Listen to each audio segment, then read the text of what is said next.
Lee Dundas, you can find me at leedundas.com. That's Leighhdundas. My mother gave me extra letters and numbers, I guess. And my husband's Scottish, so there you have it. I want to talk to you today about how successful groups get things done. So there is an amazing book you guys should check out. It's called The Culture Code.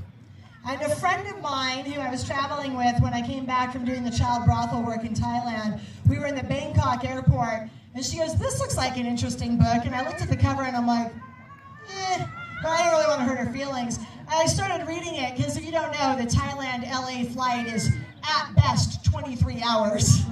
At worst, 5 days. Anyway, so, I had some time to kill. And you can only cry so much, on the flight back after doing the child brothel work. So I started looking at this book, and it was fascinating. What this guy did is he went through and he figured out how successful groups operated.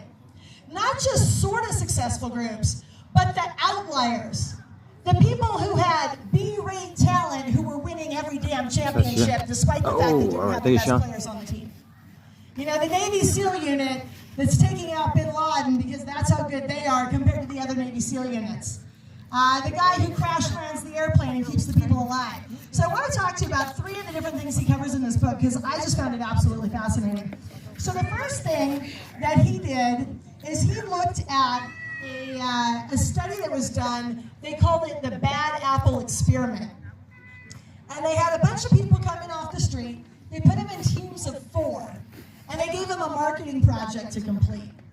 And then they, unbeknownst to 3 of the people who were just regular Joes, there was a confederate of the experimenter who was an actor who was supposed to be the bad apple on the team.